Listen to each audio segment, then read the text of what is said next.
Bom dia mais uma vez a todos vocês que estão conosco aqui no Zoom e a você também que está nos prestigiando pelo YouTube.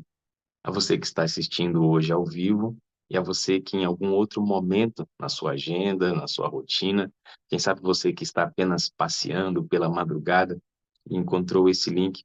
O nosso desejo é que hoje o Senhor fale fortemente ao nosso coração e que todos nós encontremos amparo, refúgio e orientação através da sua palavra. Na segunda-feira, nós iniciamos um tema falando sobre as duas chuvas, a chuva temporã e a chuva serôdia. Passei apenas algumas das características da chuva temporã e como ela serve de chave para podermos entender aquilo que vai acontecer de forma poderosa na chuva serôdia. Se por algum acaso você perdeu esse tema, entra lá no nosso canal, aqui da Sala 57. Ele ficou gravado, registrado, e é muito importante que você assista ele para que você possa compreender algumas coisas que nós vamos continuar conversando hoje, sobre esse tema que é extremamente relevante. É um tema muito falado, mas eu acredito que às vezes nós falamos até algumas coisas que não sabemos em profundidade. E quanto mais conhecimento nós temos sobre determinado assunto, mais clareza nós adquirimos e mais condições do Espírito Santo trazer percepções espirituais nós damos, porque temos o conhecimento, temos a informação. E uma vez essa informação adquirida, nós não apenas damos condições do Espírito trabalhar em nossa vida, como também podemos ser instrumentos dele para trabalhar na vida de outras pessoas. Eu quero pedir ao meu amado querido Rogério, pode lançar o slide e pegue o seu caderno, pega a sua caneta, depois o Rogério vai compartilhar com todos vocês, moderadores, esse material para que você utilize no seu pequeno grupo, na sua igreja e também na escola da classe sabatina, em todos os momentos que você tiver. Hoje é o dia do jejum, né?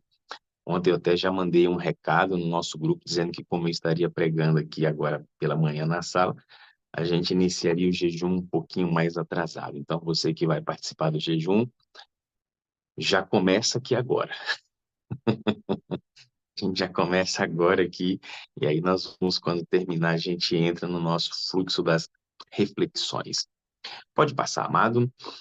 Muito bem, eu quero que a gente tenha sempre em mente aquilo que nós conversamos sobre as chuvas, os dois momentos de chuva.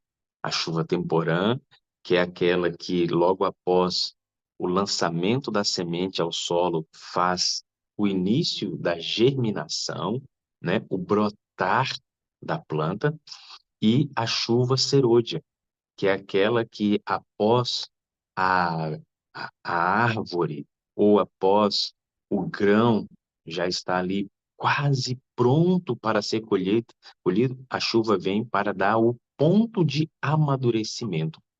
Então, brotar e amadurecer são duas ações que estão relacionadas às duas chuvas. E é claro, nesse intervalo entre uma e outra, sempre tem também alguns períodos de chuva que vão fazendo com que a planta cresça, desenvolva até chegar no seu ponto de maturação. Agora, a chuva serôdia, ela está intimamente ligada ao ponto de amadurecimento. O ponto de maturação do fruto é exatamente caracterizado pela chuva serôdia. E por que ele é caracterizado exatamente por isso? Porque é exatamente nesse ponto em que haverá a grande colheita. Pode passar, amigo. Eu acho que esse próximo slide ele até representa melhor essa ideia. Então, as características da chuva serôdia, você não pode perder de vista exatamente o pano de fundo central dela. O pano de fundo central da chuva temporã é o germinar, o início do processo, e não só o germinar, como também a manutenção, o crescimento. Preste atenção nisso. Chuva temporã relacionada a início de processo, germinação, desenvolvimento. Chuva serôdia relacionada, o pano de fundo principal é a relação dela com a maturação e a colheita. E é por isso que eu coloquei aí o Espírito Santo, né, essa pombinha representando o Espírito e essa plantação de trigo aí atrás, porque a Bíblia usa muito essa expressão, né, do trigo, do momento, da colheita. Então, essa chuva, a chuva serôdia, está relacionada a esses momentos finais da história, onde Cristo fará a grande colheita dos salvos de todas as eras. Será um momento glorioso. Nós vamos falar um pouquinho sobre isso. Então, vamos lá.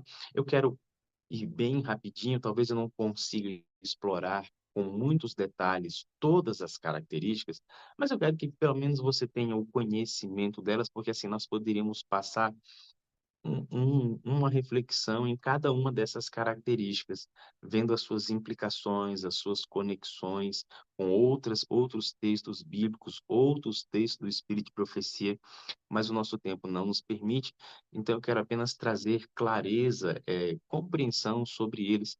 E é claro, você pode encontrar outros.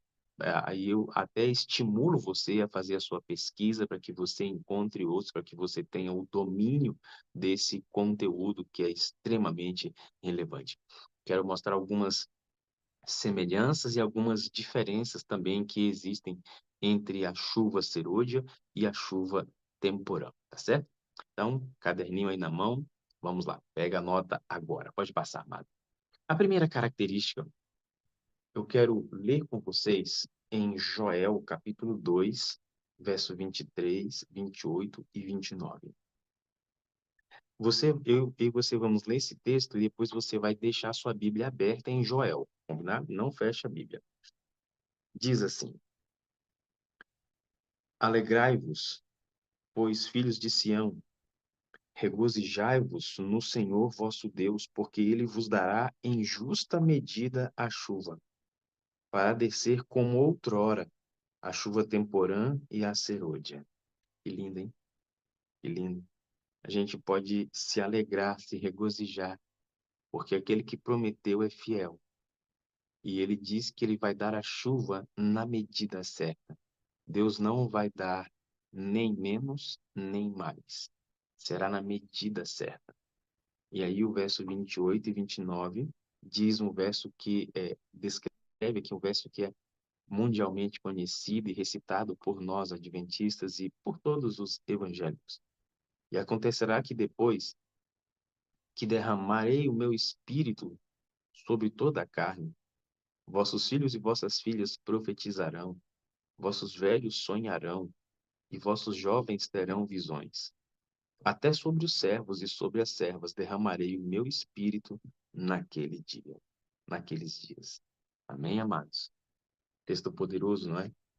Traz para a gente a certeza daquele que não falha, fazendo a sua promessa e colocando a sua palavra como garantia. Tudo que Deus promete, ele cumpre. E a promessa dele é que nos últimos dias da história, e profeticamente, quando olhamos Daniel, quando olhamos Apocalipse, temos a compreensão clara que já vivemos esse momento de juízo, esses últimos momentos da história. Então, vamos ver agora, já que estamos vivendo esses últimos momentos da história, como você e eu podemos nos portar. Antes do Rogério passar o próximo slide, eu quero fazer uma oração com você, tá bom? Então, feche os seus olhinhos. Maravilhoso Espírito, o Senhor já está conosco. Já estamos te ouvindo, te percebendo. Mas agora eu especialmente preciso que os irmãos escutem a voz de Cristo através de mim. Não são as minhas ideias, não são os meus argumentos, mas eu quero muito que eles ouçam Cristo falando hoje, para que a voz de Cristo abale as estruturas espirituais da nossa vida. Assim como ele proferiu tantos ensinamentos e sermões quando ele esteve fisicamente aqui, hoje, ó Espírito, pelo teu poder, eu suplico que ele se manifeste entre nós. Que os irmãos sintam o amor, a ternura, a seriedade na voz de Cristo, para que, ao concluirmos esta mensagem, todos nós tomemos a decisão certa ao lado do nosso Senhor e reafirmemos o nosso compromisso profético desses últimos momentos que estamos vivendo. Por isso, Senhor Jesus, fala conosco nesta manhã, por meio do teu Espírito, por meio da tua palavra, por meio desse simples e frágil instrumento, mas que o Senhor seja exaltado. E nós oramos no nome de Jesus, no teu nome precioso. Amém. Passa, amigo. A primeira característica, queridos irmãos, é que a chuva serôdia, ela não tem uma data específica para acontecer. Assim como a volta de Jesus não tem uma data marcada, a chuva serôdia também não tem uma data específica. E isso é muito importante nós sabermos para que não sejamos vítimas de nenhum tipo de sensacionalismo e também não sejamos pegos de surpresa. Assim como a volta de Cristo não tem uma data, no entanto, ela tem claramente alguns sinais que evidenciam aquilo que vai acontecer, a chuva serôdia desta mesma forma. E isso é muito bom para que você e eu não fiquemos presos ao calendário, para que você e eu não corramos o risco de ser especulativos. Veja o que diz o livro Mensagens Evangélicas, volume 1. Não tenho nenhum tempo específico de que falar, no qual tenha lugar o derramamento do Espírito Santo. Quando o poderoso anjo descer do céu e se unir com o terceiro anjo na conclusão da obra para este mundo, minha mensagem é que nossa única segurança é estarmos prontos para o refrigério celeste, tendo nossas lâmpadas preparadas e ardendo. Veja que coisa linda. A orientação profética não é que você se preocupe com um momento, um dia específico, com uma data, mas que você esteja em processo de preparação, que você esteja em processo de alerta, estágio de alerta. E a palavra de Deus, ela traz esse senso de urgência, de que nos momentos finais nós realmente precisamos ficar constantemente em alerta. Então, não se preocupe com uma data. A preocupação não é com um dia no calendário, mas a nossa segurança é estarmos prontos. E já presta atenção aqui nesse texto, porque ele tem uma conexão muito forte com aquilo que nós estudamos sobre a chuva temporã. E como nós estaremos prontos? Nossas lâmpadas precisam estar o quê? Preparadas e ardendo. Veja, a lâmpada precisa estar preparada e ardendo. Como que a lâmpada vai estar preparada e ardendo, amados? Ela vai estar preparada e ardendo. Espera aí que a minha luz aqui do computador desligou. Essa abençoadinha. Agora voltou, né? Como é que a lâmpada vai estar preparada e ardendo? Se ela já estiver recebendo a chuva temporã. É a única forma da lâmpada estar preparada e ardendo. A lâmpada não arde sem fogo. Percebe? Lembra que eu disse na segunda-feira que o que nós já estamos recebendo ainda continua sendo a chuva temporã? Então, não se preocupe com data, mas se preocupe em que você e eu estejamos em alerta, em segurança, recebendo a chuva temporã. Tá certo? Essa é a primeira característica. Agora, não diferente de não ter uma data, nós também temos uma outra orientação. Olha só o próximo slide. Olha essa característica, como ela é uma característica juntamente com uma advertência para a gente. Ao mesmo tempo que não existe uma data, nós também não podemos simplesmente cruzar os braços e falar assim: ah, já que não tem uma data, então eu vou esperar que ela aconteça a qualquer momento. Não. Olha o que diz o livro Evangelismo. A descida do Espírito Santo sobre a igreja é olhada como estando no futuro. É, porém, um privilégio tê-la agora. Olha que coisa linda, amados. O desejo de Deus não é que em nenhum momento da história da igreja ela permanecesse sem poder, sem óleo, sem azeite, sem unção. E nos nossos dias não é diferente. Nós não podemos esperar e projetar toda essa bênção de Deus para o futuro. É nosso privilégio tê-la agora. Agora, como que teremos? Nós precisamos buscar, orar e crer.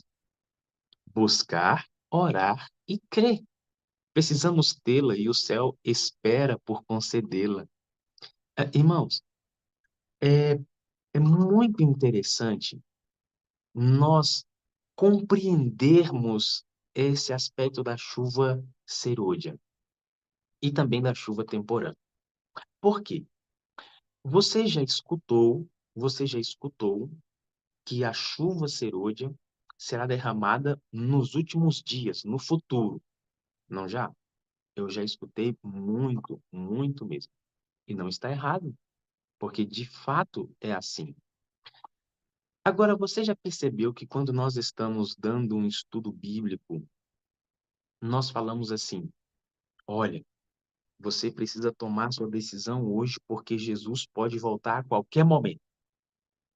A gente não usa esse argumento para incentivar a pessoa a tomar uma decisão. Você precisa tomar a sua decisão hoje.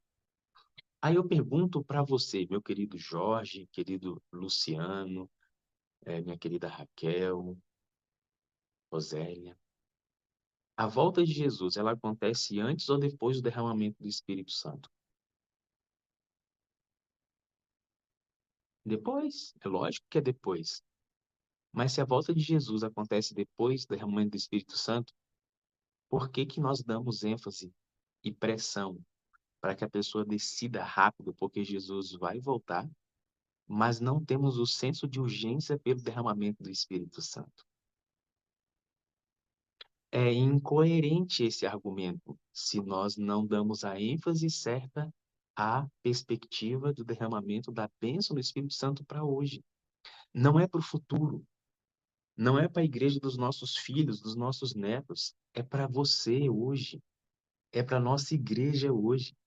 Essa bênção é para agora, mas nós precisamos buscar, orar e crer. Qual desses três aspectos você acredita que esteja faltando na sua igreja e em você para que tenhamos a plenitude, já que o céu está disposto a concedê-la? Reflita um pouco sobre isso. Talvez isso ajude a gente a reavaliar os nossos programas, a nossa agenda como igreja. Será que estamos buscando? Será que estamos orando? Será que estamos realmente crendo nesta promessa? Eu digo isso, amados, porque muitas vezes a gente pode crer simplesmente no aspecto cognitivo, assim como muitas pessoas creem em Jesus. Não, eu creio em Jesus. O diabo também crê em Jesus. Isso é um conceito cognitivo, esse tipo de crença. Não, eu creio que o Espírito Santo vai derramar. Está apenas no cognitivo. Não mudou ainda o estilo de vida. O crer aqui, que é exatamente o crer de acordo com a palavra de Deus, é um crer que muda o comportamento, que leva a uma ação proporcional àquela crença. Entende? Que é exatamente aí que entra a divergência do crer de Satanás, porque ele crê que Jesus é o Filho de Deus e é Deus, mas ele não crê a ponto de obedecê-lo. Então, muitas vezes, nós cremos na promessa do derramamento do Espírito Santo, mas esse crer ainda não nos levou a mudar o nosso estilo de vida para buscar e orar por ela. Certo?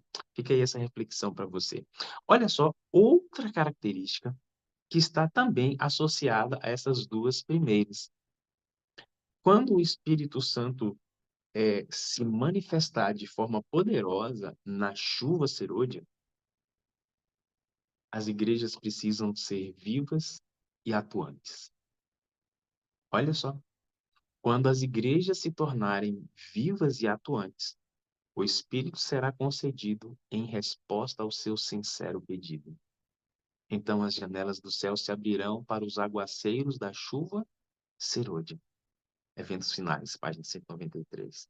Você percebe aqui que corrobora com a ideia de que a chuva temporã precisa estar caindo hoje sobre nós?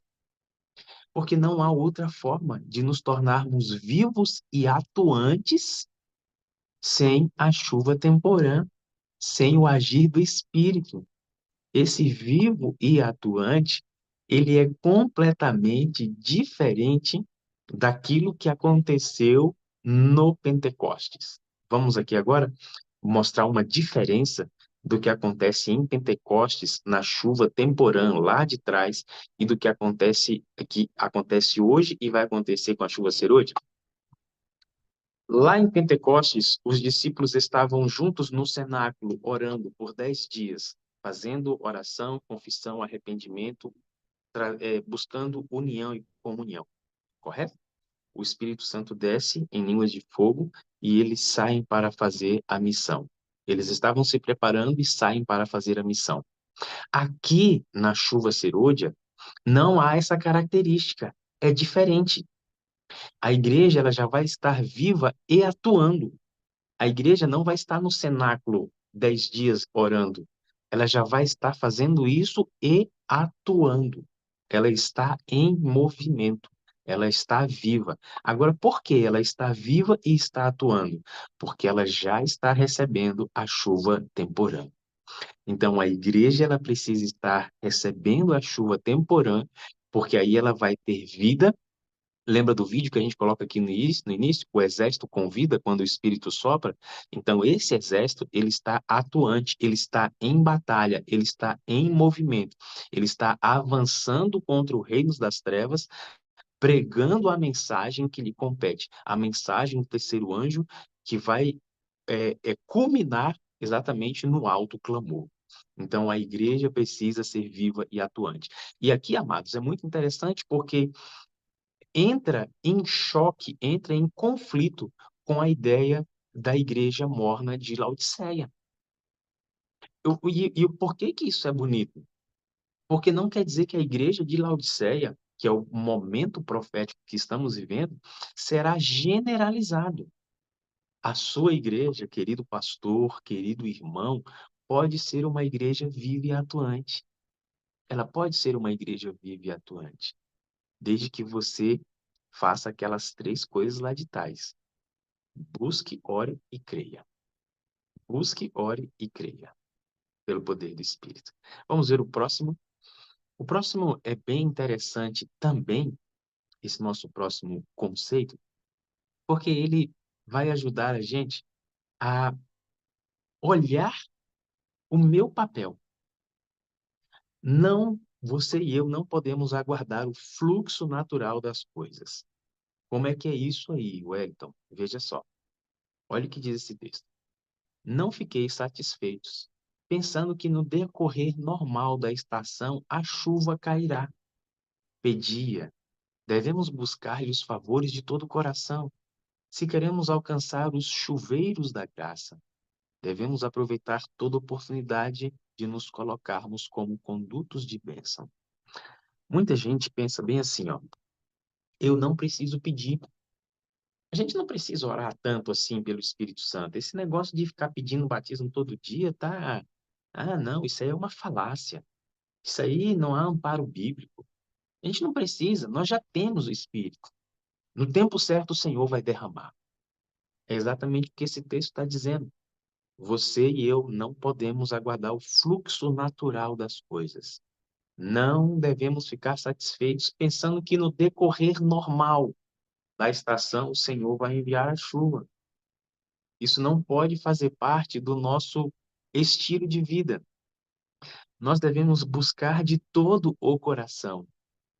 E, amados, por que que você e eu não podemos esperar o fluxo natural, como tem muitas pessoas na igreja que estão esperando? Que no tempo certo, quando as profecias se cumprirem, o Senhor vai derramar o seu espírito. Você vai saber daqui a pouco. Porque você não pode cometer esse engano. A igreja de Deus, ela não pode cometer esse equívoco de pensar que podemos cruzar os braços, podemos continuar fazendo os nossos programas, podemos continuar com a nossa rotina, que no tempo que Deus quiser, isso vai acontecer. Não compactue com essa ideia. Não compactue. porque ela não tem a ver em nada com aquilo que Deus deseja para que a sua igreja seja viva e atuante e para que você seja vivo e atuante, tá bom? Preste atenção porque eu vou fazer uma conexão dessa característica com uma outra daqui a pouquinho. Pode passar, amado. A próxima característica é que o Espírito Santo, através da chuva serôdia, ele não vai fazer aquilo que eu não quero fazer.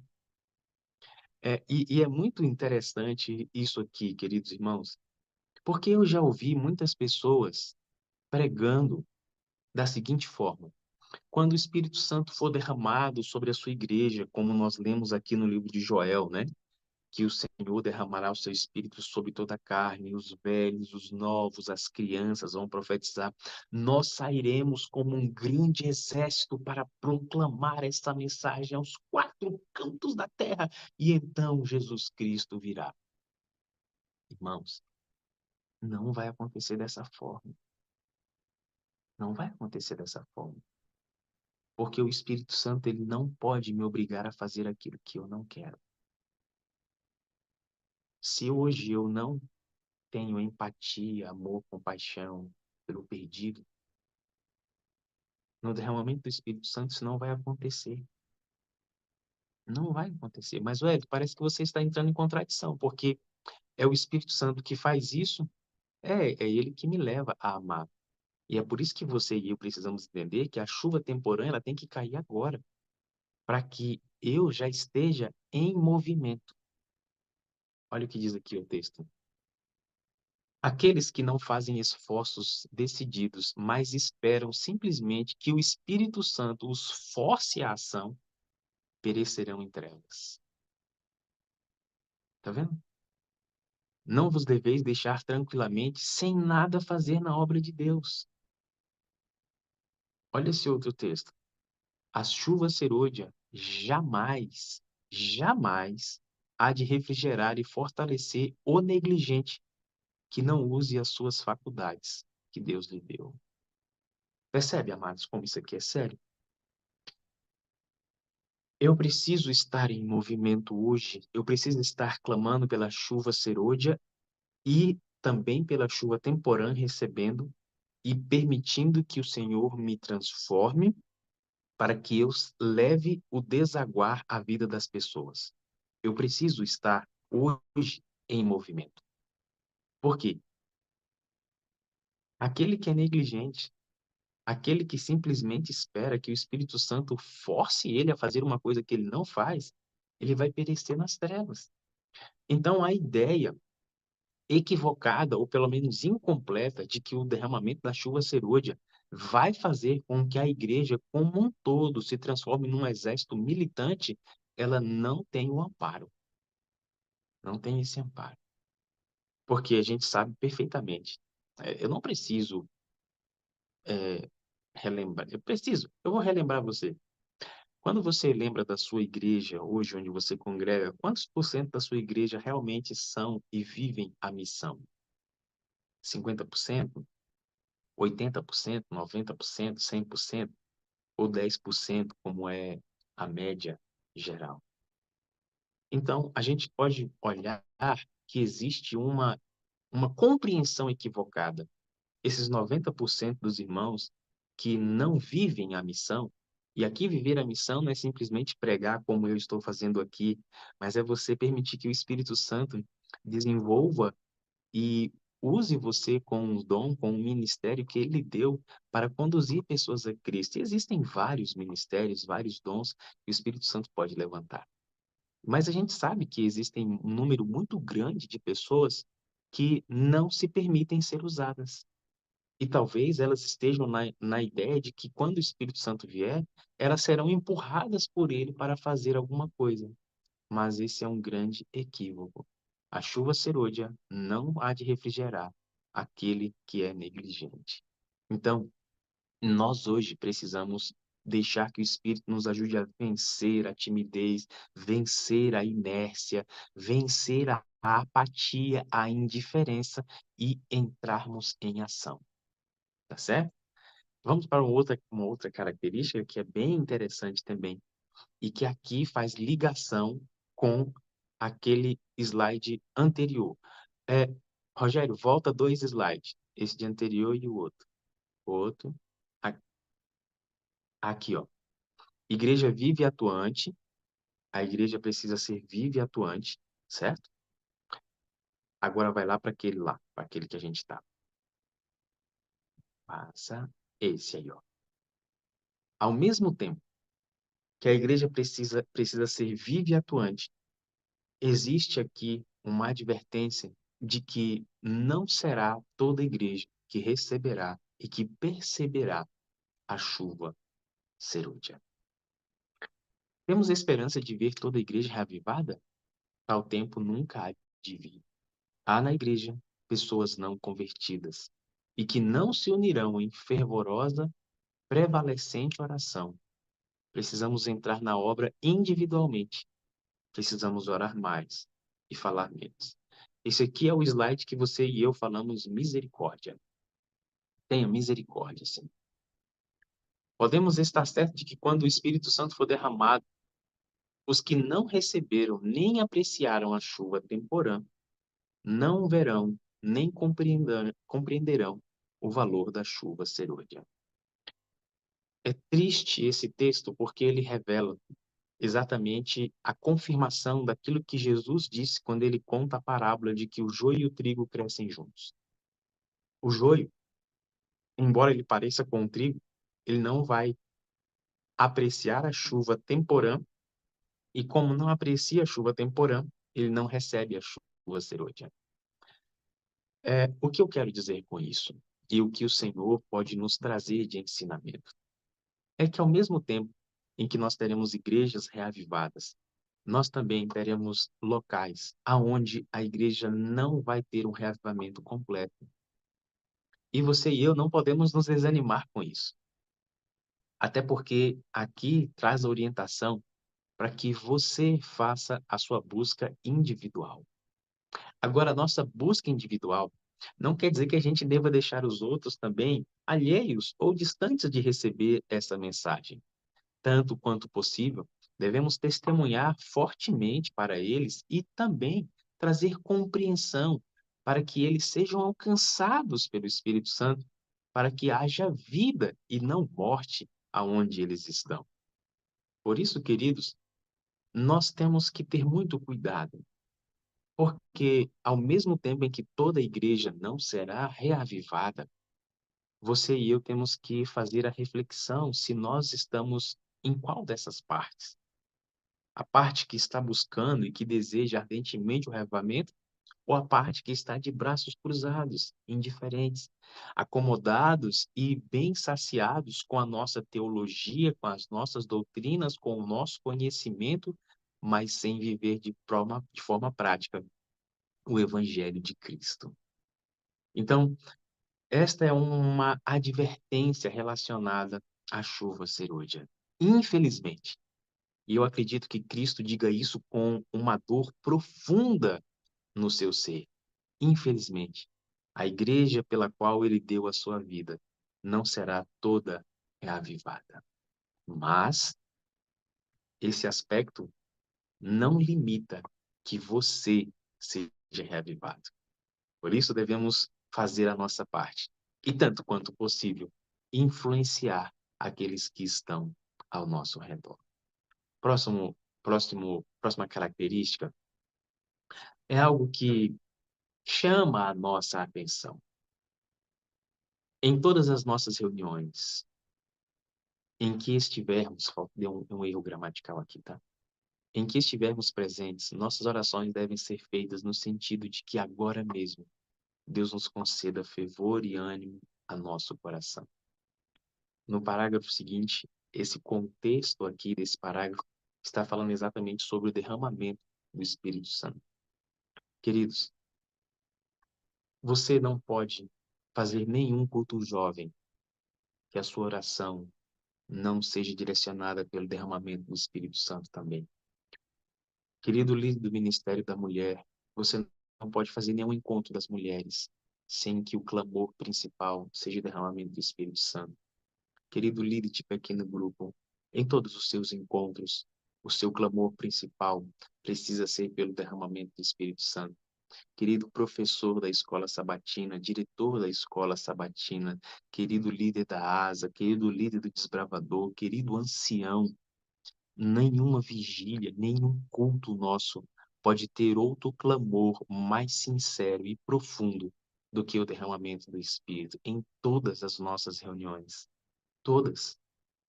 Amados, eu já fiz muitos cultos na minha vida em que nenhuma oração foi dirigida nesse sentido.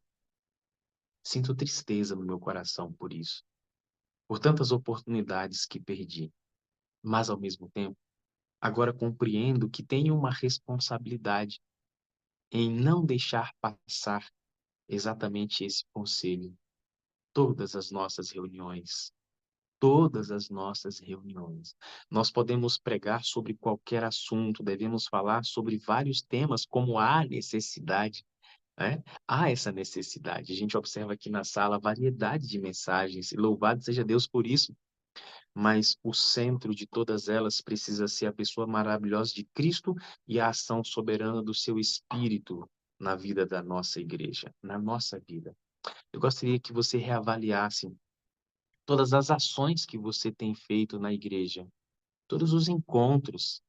Será que o Espírito tem sido buscado? Será que as orações têm levado o povo a essa direção? Se não for assim, nós estaremos retardando o processo que Deus deseja trazer o amadurecimento sobre a sua seara. Próxima característica, ela traz para a gente uma, uma informação que é tremenda. E eu falei que esse era um dos textos que eu tinha certeza que você nunca tinha lido. Olha o que diz aqui, ó. Não há coisa alguma que Satanás tema tanto do que o povo de Deus desempeça o caminho mediante remoção de todo impedimento, de modo que o Senhor possa derramar seu espírito sobre uma igreja, uma enfraquecida igreja. Irmãos, Satanás não teme os programas que a gente faz. Ele não teme. Ele não teme congresso, ele não teme encontro disso, encontro daquilo, JC. Ele não teme isso aí. Isso aí ele já viu tem muito tempo. Eu fico triste, mas eu chego a dizer que tem muitos dos nossos encontros que Satanás acho que até aplaude, de tão destituído de poder que são.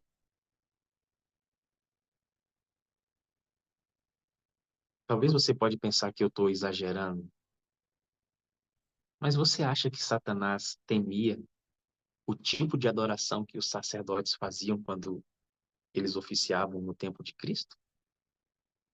Claro que não, porque todos eles eram instrumentos dele. Eu fico triste e não estou aqui de nenhuma forma condenando, acusando ou julgando. Eu estou observando aquilo que eu fiz como líder de igreja. Eu estou falando o que eu fiz, bem intencionado, mas destituído de poder. Sabe o que Satanás realmente teme? É quando você e eu começarmos a receber, clamar e receber a chuva temporã e tirarmos todo o empecilho para que o Senhor derrame mais bênçãos sobrenaturais sobre a nossa vida através do seu Espírito. E sabe por que Satanás teme? Você já parou para pensar por que Satanás teme isso aqui? Porque ele viu aquilo que aconteceu no Pentecostes. Ele estava lá, ele viu, ele observou como Pedro, que saiu como um covarde quando Jesus estava preso, ele viu que agora aquele Pedro covarde, cheio do Espírito, enfrentou todo o sinédrio.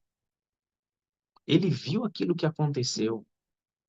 E quando ele observou essa diferença de comportamento, não apenas em Pedro, mas em todos os outros, ele falou assim: rapaz, não posso deixar isso acontecer de novo, não.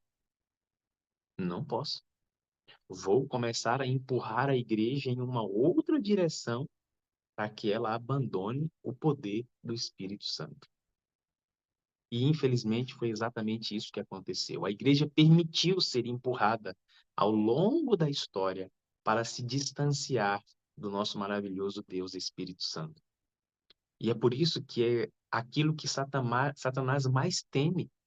Ele mais teme que você e eu façamos o clamor pelo Espírito para que, através do início do recebimento da chuva temporã, nós venhamos, juntamente com o Espírito, tirar todo o empecilho para que a chuva serôdia seja derramada. Ele viu aquilo que aconteceu e ele não quer que a igreja experimente isso novamente.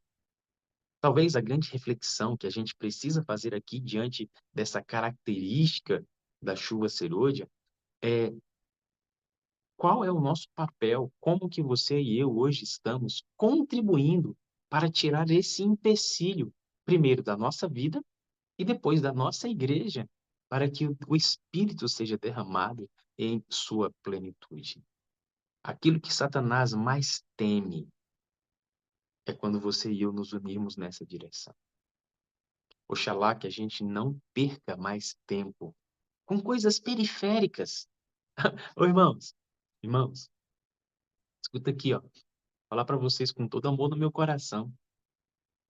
Eu acredito que Satanás fica sorrindo quando, às vezes, nas nossas comissões de igreja, a gente fica discutindo uma data, discutindo a prioridade. Não, mas o evento é meu. Não, mas é porque o irmão tirou o jarro, aquela cor tem que ser rosa. Ah, porque agora a gente tem que colocar um tambor aqui pro jovem. Ah, mas pô... Eu fico imaginando como ele fica alegre quando a gente se consome, se corrói, se machuca com coisas periféricas e esquece do que é essencial, que é exatamente nos unirmos como um povo para tirar os empecilhos para que o Espírito venha com poder sobre nós. Eu gostaria de apelar ao seu coração que você ouça a voz de Cristo nesta manhã, para que você seja o instrumento que vai iniciar um processo de retirada de escombros, retirada de empecilhos, de comportamentos, para que os aguaceiros espirituais venham abundantes sobre a sua vida e sobre a sua igreja. Próxima característica, amados, tem muito a ver com o meu comportamento e o seu, porque muitas vezes nós retardamos que a bênção seja derramada. O grande derramamento do Espírito de Deus, que ilumina toda a terra com a sua glória, não virá enquanto não tivermos um povo iluminado, que conheça por experiência própria o que significa ser colaboradores de Deus. Quando tivermos uma consagração plena de todo o coração ao serviço de Cristo, Deus reconhecerá esse fato derramando o seu Espírito sem medida. Mas isso não acontecerá enquanto a maior parte da igreja não se transformar em cobreiros de Deus. Deus não pode derramar o seu Espírito quando o egoísmo e a condescendência própria são tão manifestos. Quando prevalece um espírito que, traduzindo em palavras, exprima a resposta de Caim: sou eu o guardador do meu irmão? Lembra o que eu falei há poucos instantes? Às vezes o nosso comportamento destrutivo, não convertido, é exatamente aquilo que pode estar impedindo o Espírito de ser derramado.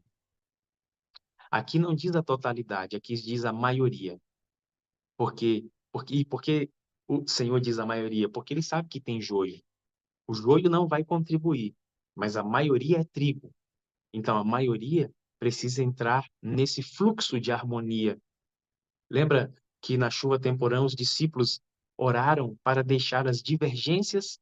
Então aqui é exatamente a, o replicar daquele mesmo comportamento, para que nós não estejamos retardando aquilo que Deus deseja derramar em abundância e com urgência sobre nós.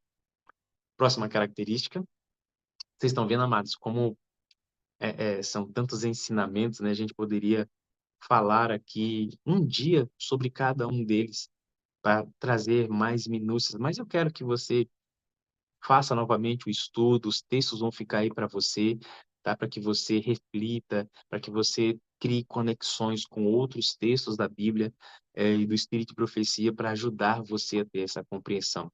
Você que vai receber esse material, não se limite apenas à pesquisa que eu fiz. Aprofunde, tá bom? Aqui talvez é apenas um mapa para você começar a escavar mais fundo. O Espírito também, uma das características da chuva serôdia, está na graça da pregação do Evangelho. Veja que coisa linda.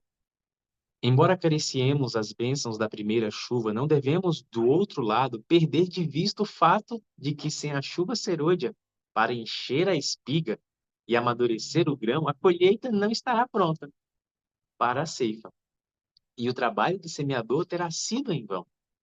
Necessita-se da graça divina no começo, da graça divina em cada passo de avanço, e só a graça divina pode completar a obra. Irmãos, esse texto é lindo, é lindo, e ele traz conexão perfeita com a ideia do derramamento da chuva serôdia para o concluir a obra, a pregação final do Evangelho.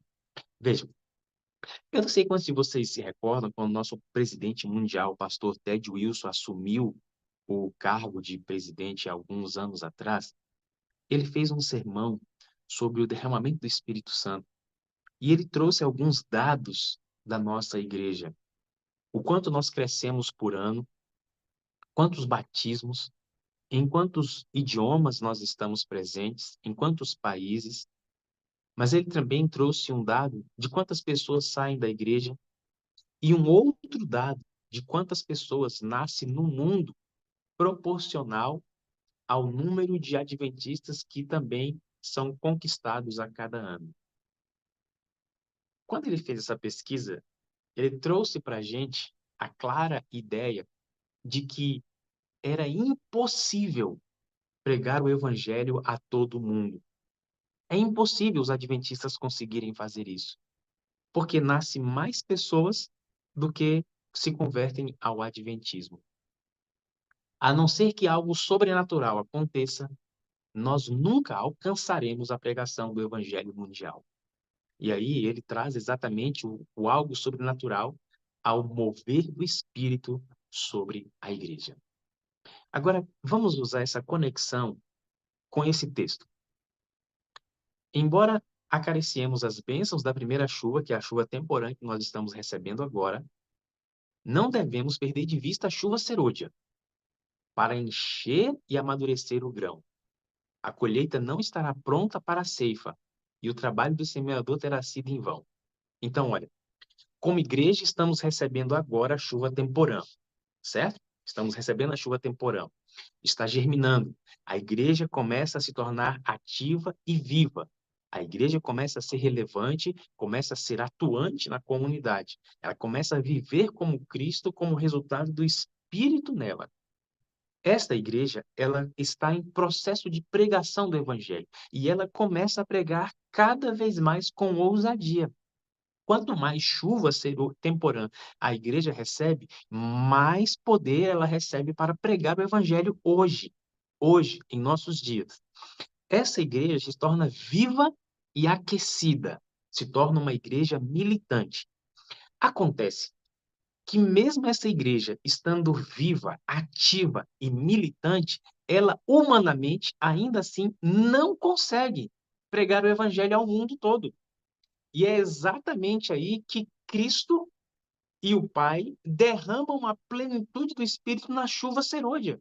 Porque humanamente a gente não vai conseguir. E aí então o sobrenatural acontece. E a igreja que está em movimento é dotada de poder adicional e a proclamação final acontece. Mas a proclamação inicial, ela já precisa acontecer hoje como resultado da chuva temporã na nossa vida. E é por isso que o texto diz assim, olha, necessita-se da graça divina no começo. Ou seja, hoje que estamos começando, a graça divina, o poder do Espírito já tem que estar com nós. A graça divina em cada passo e avanço.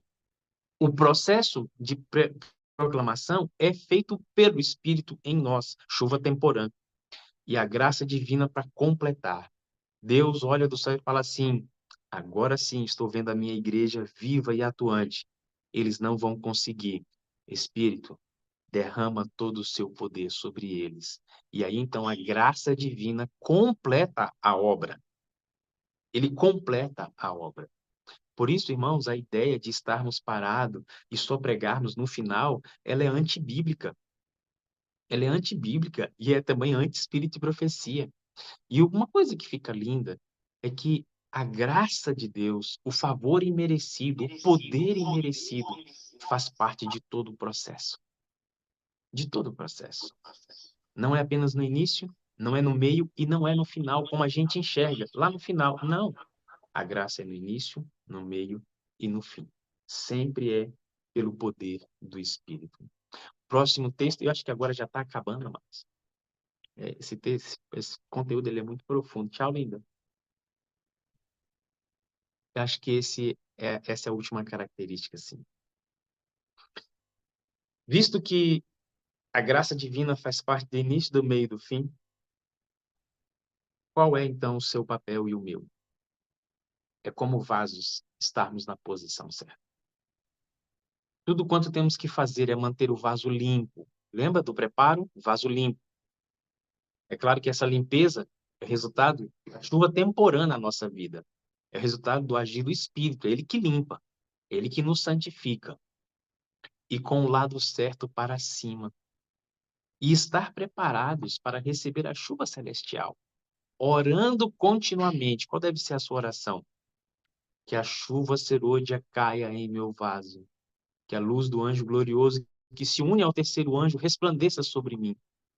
Dá-me uma parte na obra, que eu soe a proclamação, que eu seja um colaborador de Cristo. Que texto tremendo. A nossa função é sermos vasos e estarmos com a boca com o lado certo para cima, preparados e clamando: Senhor, derrama a chuva sobre mim. Eu já tenho recebido a temporã, mas eu quero mais. Eu quero mais, porque o Senhor tem mais. E enquanto o Senhor me dá mais, me dá a oportunidade de trabalhar para ti. Queridos, você tem um papel que só você pode desempenhar nessa obra. Compreenda isso. Talvez você não consiga ir para as redes sociais e pregar como outras pessoas fazem, com tanta destreza e habilidade, melhores do que nós. Mas existe pessoas que estão perto de você, pessoas que cruzam o seu caminho, vizinhos no qual você mora ao lado. E você precisa ser esse vaso. A parte da sua obra que cabe na proclamação, talvez não seja você ir para a África ou para a Índia, mas seja você cruzar a África do muro entre você e o seu vizinho. Talvez seja você cruzar a África da laje do seu apartamento de cima para o apartamento de baixo ou de baixo para o de cima. Ou quem sabe você simplesmente atravessar o corredor do hall do seu prédio e ir no vizinho que está à frente. Ou você atravessar a sua rua e ir no vizinho que está na frente. Talvez seja essa a parte da sua proclamação. E você precisa fazê-la, porque eu não vou conseguir fazer isso. É você que tem que fazer. E com isso, passa, Rogério, eu acho que a gente terminou as características, semelhanças e divergências, né, diferenças. E eu quero ler com você Joel 2. Irmãos, eu tenho percebido que nós gostamos de ler Joel, o verso 28 e 29. 23, 28 e 29, né? Porque ele fala exatamente sobre a promessa de Deus dos últimos dias. Mas eu quero que você depois leia com calma esse texto do capítulo 2.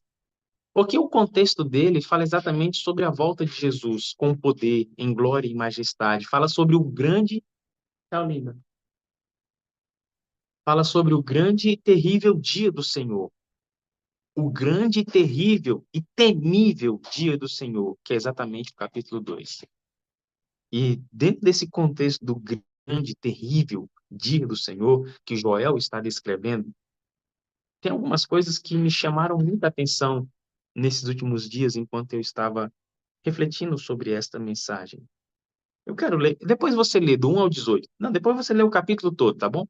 Eu só quero ler com você aqui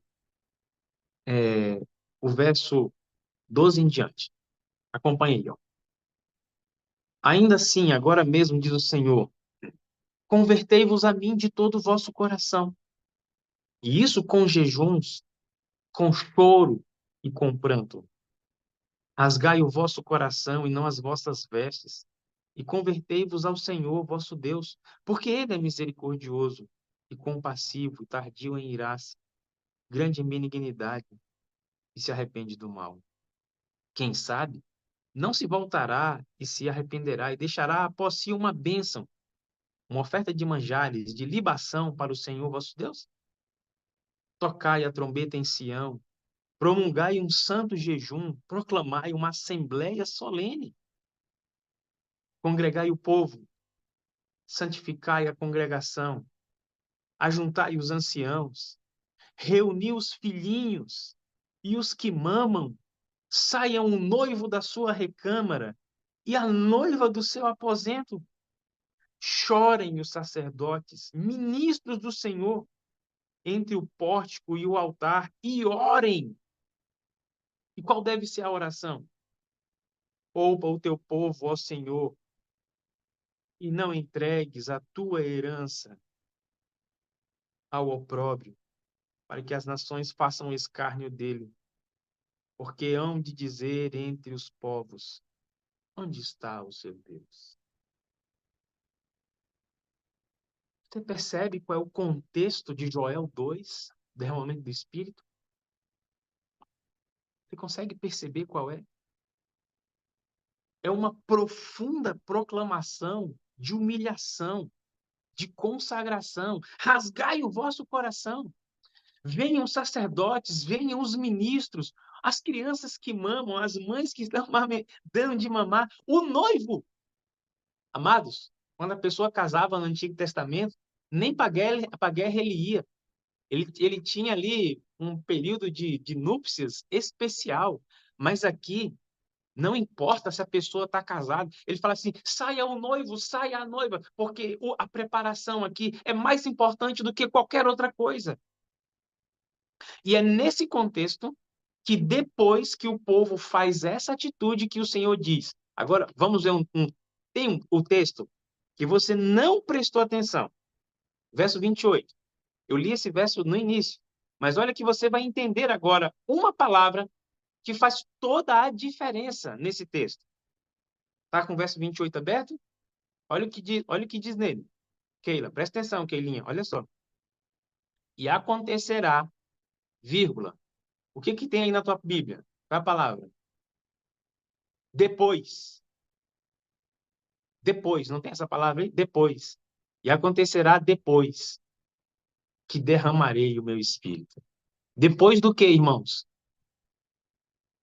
Depois daquilo que a gente lê do verso 12 em diante.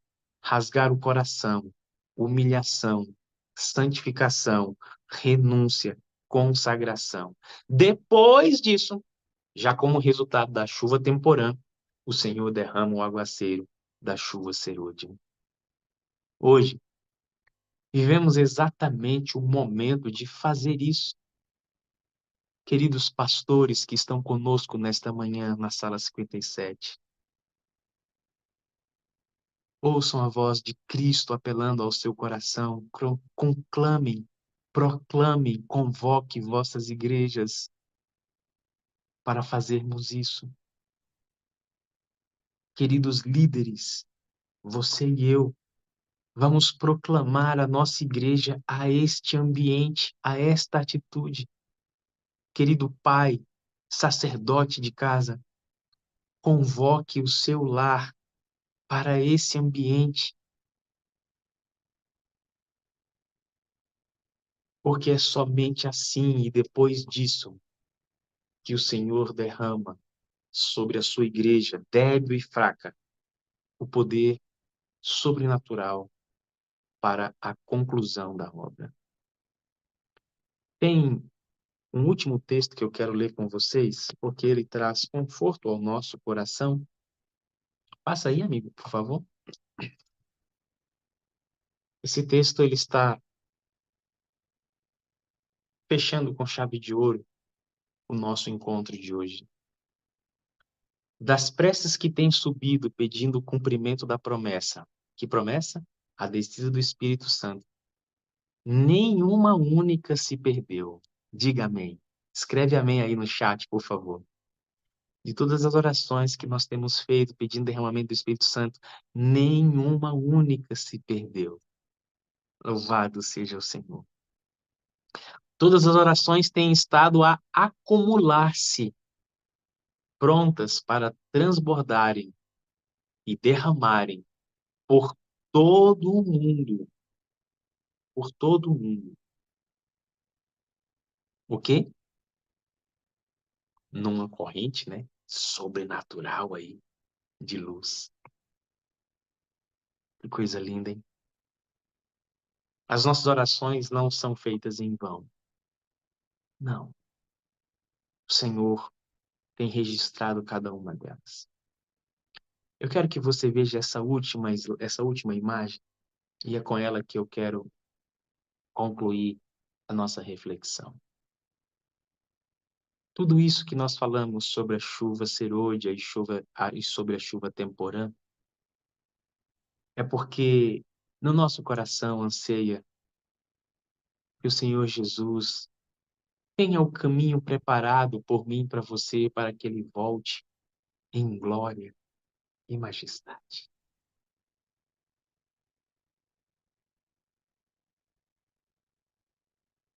Queridos, que sentido teria a vida se não acreditássemos nessa promessa? Qual seria o propósito da nossa existência se não receber do Senhor Jesus o presente da vida eterna e a alegria imensurável de passar a eternidade ao lado de quem tanto nos ama, que é o nosso Deus? Você e eu já cremos nesta mensagem. Você e eu já assumimos publicamente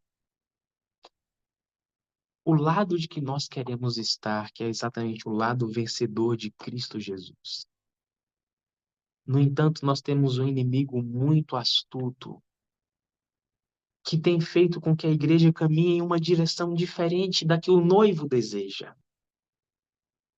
Hoje, eu quero apelar ao seu coração para que você e eu possamos renovar a nossa convicção, renovar a nossa decisão e permitirmos que o Espírito entre em nossa vida, nos enchendo diariamente da chuva temporã e que, ao mesmo tempo, desejemos ardentemente a chuva serôdia para que, nesse dia, quando o Senhor Jesus apontar no céu, você e eu estejamos de braços abertos e possamos exclamar: Eis que esse é o nosso Deus, que nós estávamos aguardando.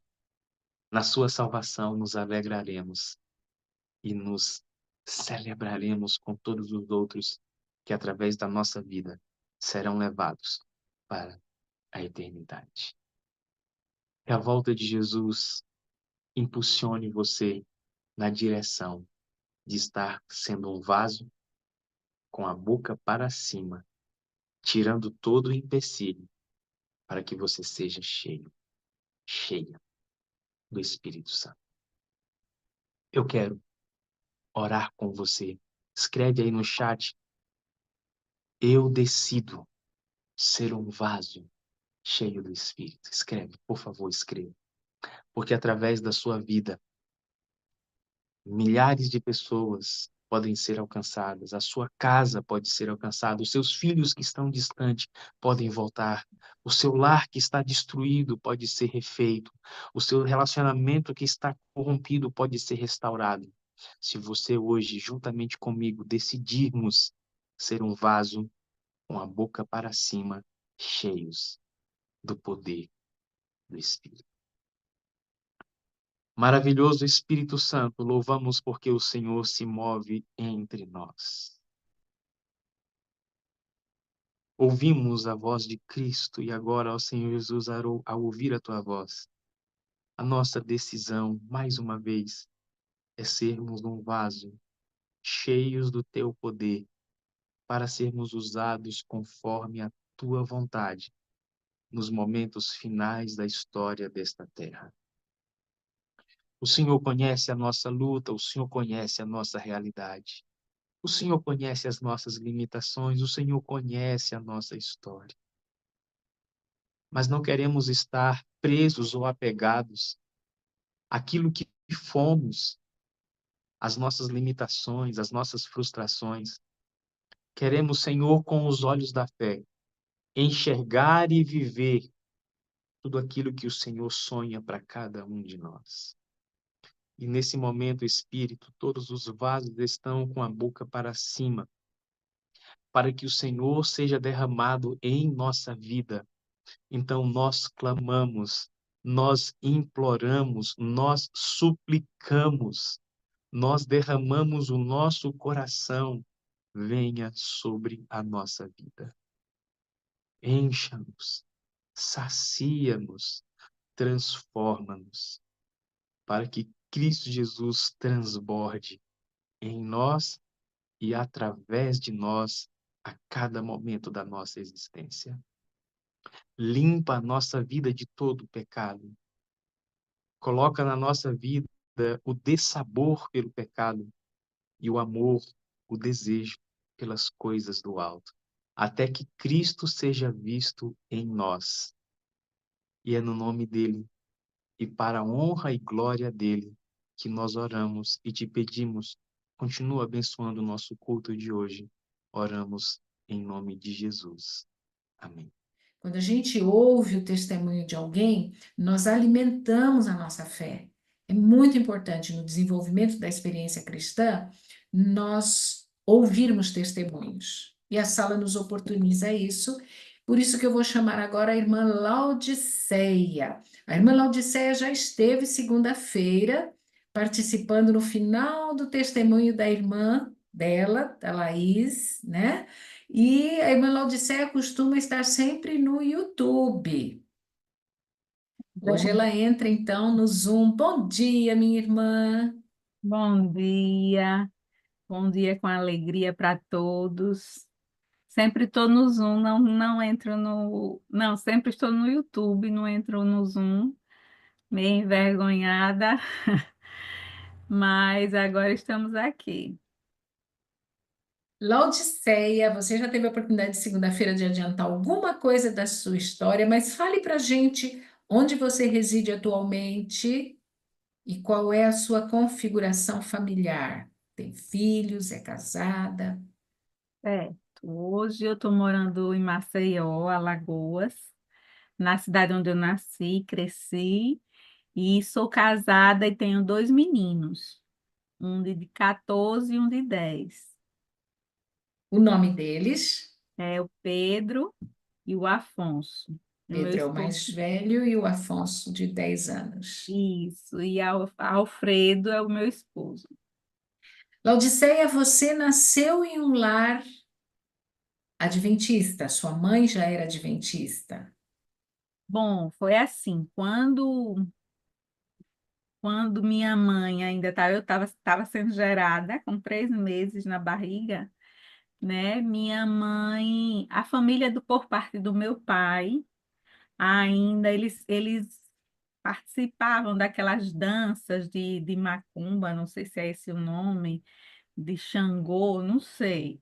Eles dançavam isso, mas a minha bisavó, por parte de pai, e o meu bisavô eram da Assembleia daquele tempo que era rígido. Eu lembro muito dos louvores que meu bisavô tocava, né? Porque eu sou uma das mais velhas das netas.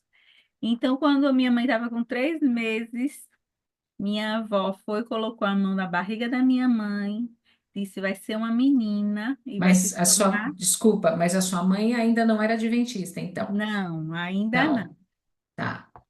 Aí colocou a mão na barriga da minha mãe e disse, vai ser uma menina e vai se chamar Laodiceia.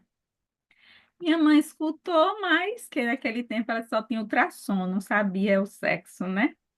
Então, quando eu nasci, era realmente uma menina, minha mãe achou bonito e colocou meu nome. Lá, quando eu estava com 1 ano e um pouquinho, aqui começou uma programação da tenda, com portores, minha mãe comprou livros, tudo, se interessou e se batizou. E a partir de então, comecei na igreja, ela me levava, acampamento, levava todos os filhos para todo acampamento que tivesse, né? E eu fui crescendo assim. E aos poucos eu me batizei nova ainda, acho que por volta de 10, 12 anos, eu me batizei e eu atuava na igreja e comecei a ter uma relação muito íntima assim com Deus. Eu comecei, Você, você narra no seu testemunho que você gostava muito de ler a Bíblia, isso, até que tem um episódio na sua vida que faz com que você deixe esse hábito. Conta isso. pra gente como foi isso. Você ainda era nova. Era muito criança, mesmo antes eu sofria, hoje eu entendo que era como se fosse opressão espiritual, porque eu dormia à noite, acordava sufocada, eu queria dormir com a minha mãe, o meu pai, sempre tinha medo de dormir. Mas aí depois eu fui crescendo, indo para a igreja, e essa parte da Bíblia me deixava muito bem, me fazia dormir bem. E eu comecei a comer os evangelhos, né? Comia mesmo. E quando foi um certo dia, minha mãe trabalhava numa banca de roupa e eu fiquei nesse dia, às vezes eu ia com ela, mas nesse dia eu fiquei. E coloquei um CD que a minha mãe sempre tinha, CD do Prisma Brasil. Aí eu coloquei e fiquei lendo a Bíblia, era o final da tarde, pôr do sol. E lendo a Bíblia de frente de onde eu estava lendo a Bíblia na sala, era a porta do quarto. Então, eu comecei eu lendo lá e daqui a pouco eu comecei a ouvir um som e uma luz muito forte, clara, vinha de dentro do quarto, assim, na minha direção, e eu via os trotes de cavalo e pessoas de branco com cavalos de branco descendo de cima até embaixo. E aquilo me deixou apavorada. Eu fiquei com muito, muito medo. E eu tinha entendido já que, às vezes, quando eu estava nesses sofrimentos da noite, eu orava o Pai Nosso, eu clamava pelo nome do Senhor, e nessa hora eu fui, aumentei o som, que eu achava que quando eu clamasse o nome do Senhor, aquilo ia acabar. Aumentei o som e disse: Sangue de Cristo tem poder. Comecei a gritar, e quanto mais eu falava isso, mais aumentava. E aí eu, nova ainda, devia ter uns 10, 12 anos, joguei a Bíblia para lá, corri e só entrei quando minha mãe chegou à noite. Não entrei mais em casa. Quando eu entrei, ainda entrei assim, olhando para os lados, para o outro, e passei um tempão, mas parei de estar lendo a Bíblia. Parei de estar lendo a Bíblia, fiquei sem ler a Bíblia, fiquei indo para a Então, igreja.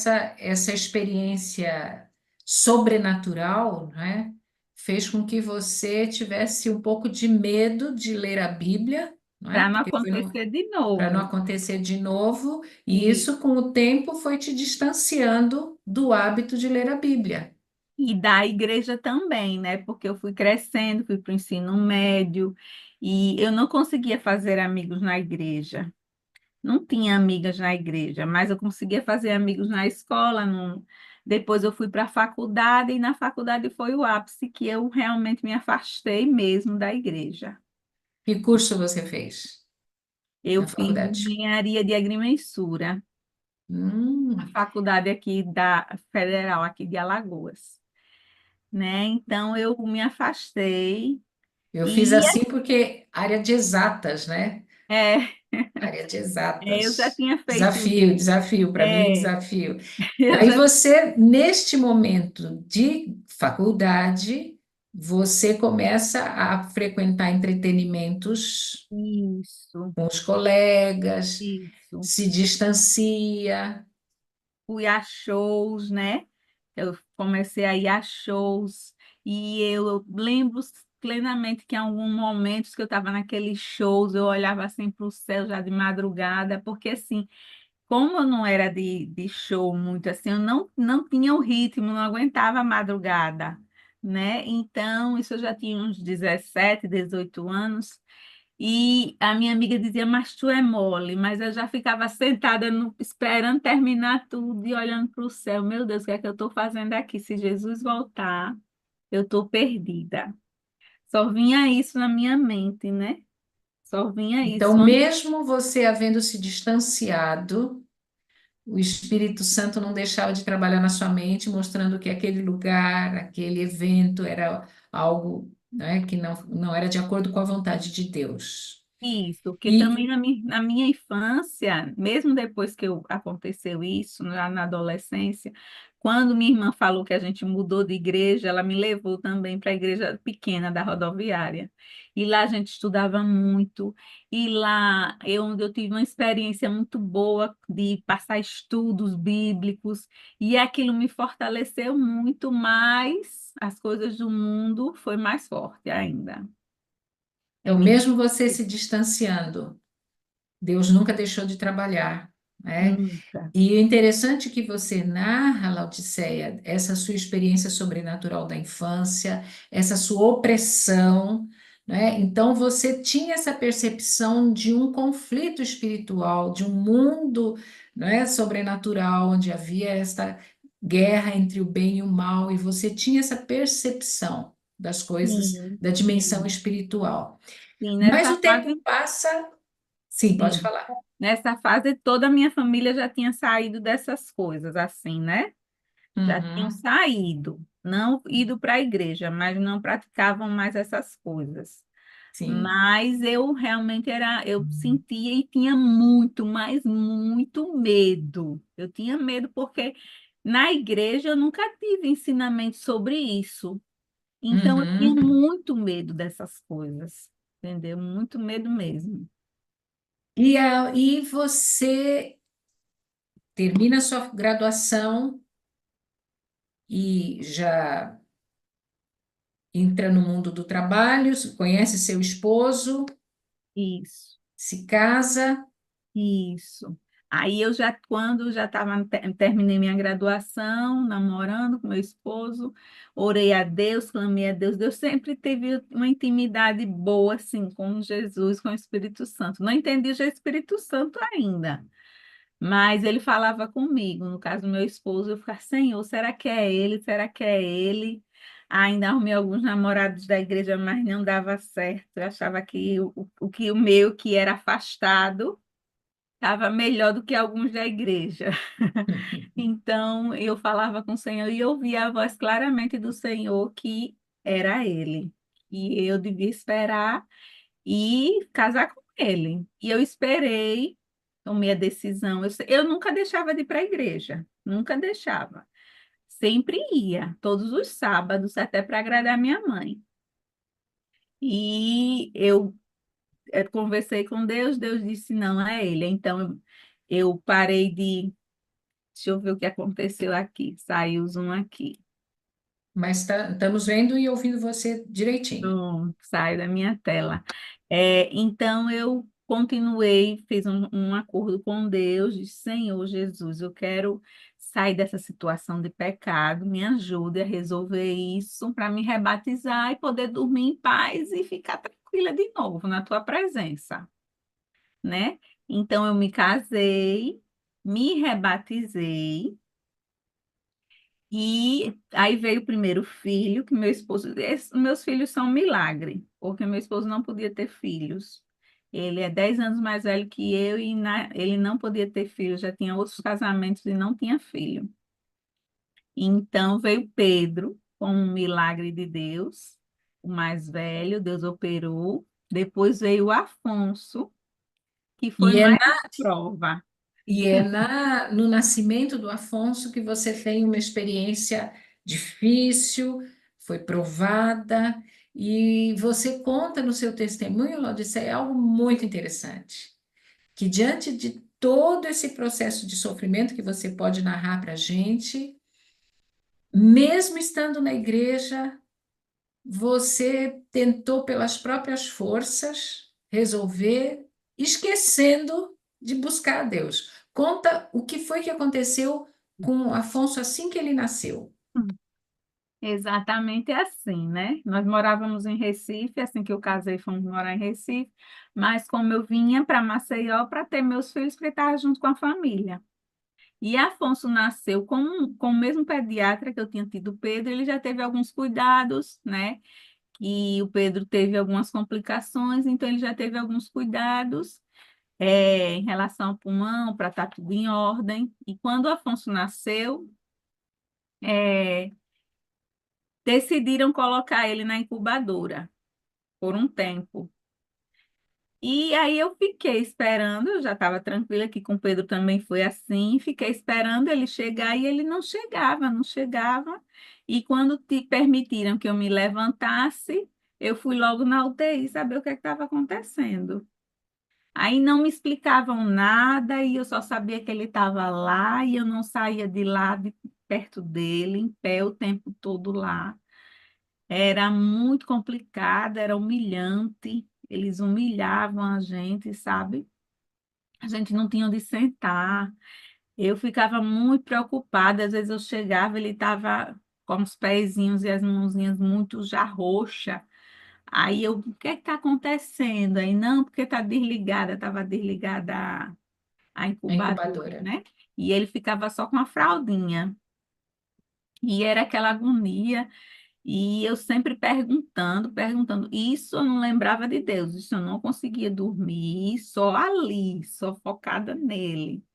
E ficava ali, procurava os médicos, perguntava a médico, e o médico, não, ele está no melhor lugar, e eu não me conformava com aquilo, não me conformavam, eles não me diziam o que é que ele tinha, o que ele deixava de ter, só diziam que ele estava ali porque era o melhor lugar. Não havia um diagnóstico, você não tinha informações e seu filho na Não. UTI, recém-nascido, sem você poder amamentá-lo. Sem pegar, sem amamentar, e vendo as situações que eu vi muitas crianças falecerem, né? Muitas crianças nesse período faleciam, e eu ficava angustiada. Teve um momento que uma enfermeira foi tirar o sangue dele para fazer um examezinho, acho que um examezinho no pé, esqueci agora o nome, que ela fura para tirar o sangue e testar, né? Não sei se é a glicemia. Aí aquele papelzinho que ela ia colocar caiu no chão. Ela já tinha furado o pé do meu filho. O papelzinho caiu no chão. Aí ela disse: pegue.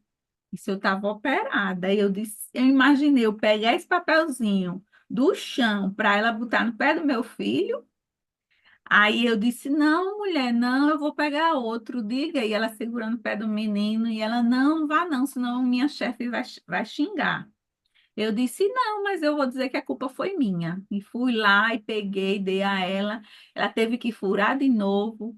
E tudo isso eu desesperada de ver aquela situação. Não imaginava deixar ele ali sozinho.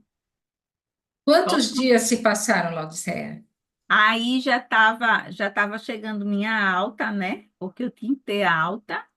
E aí eu conversei com o meu médico, ele prolongou um pouco mais. Eu consegui ficar 5 dias lá ainda com ele, mas foi justamente nesse quinto dia que eu Você tinha que ir acordei, embora, né? Você tinha que ir acordei não, embora. né? Eu tinha que ir embora e aí ali eu tive uma conversa séria com Deus, que foi Depois de até no banheiro. 5 dias é que você lembrou de Deus. 5 dias, querendo fazer tudo sozinha. Aí eu tive uma conversa séria com ele, Senhor, o que é que está acontecendo? Senhor, me ajude, por favor. Tive uma conversa com ele séria.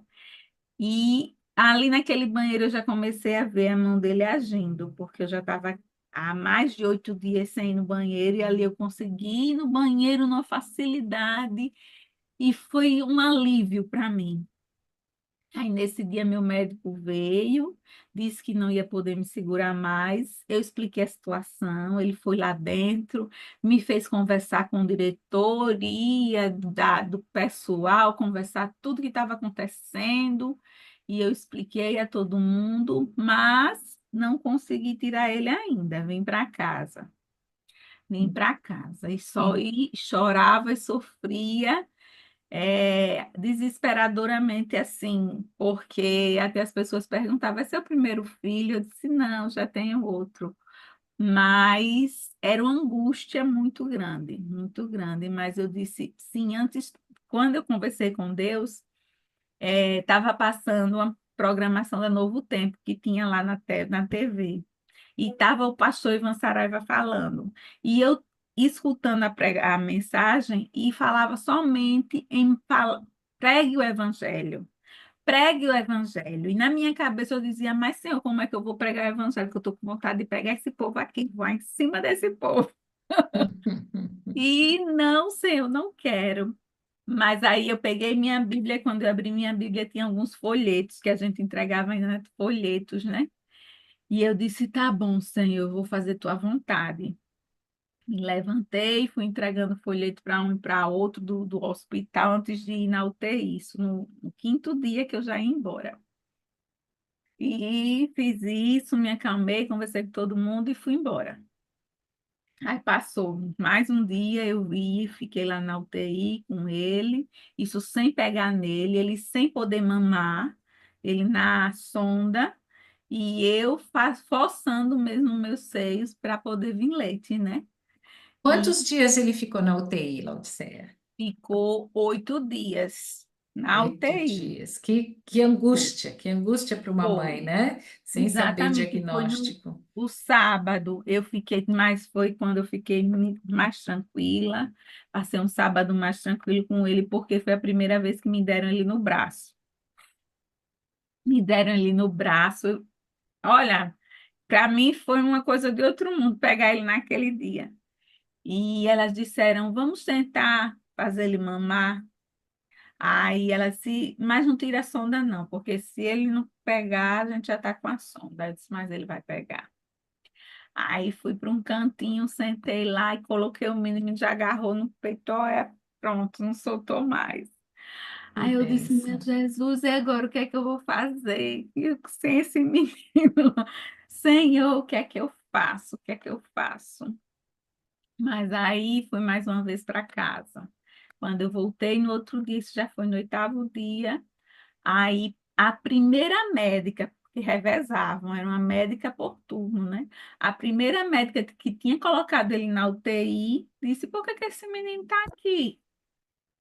Aí eu disse: doutora, eu também não sei. Já estava perto de trocar o turno, já eram perto das 10.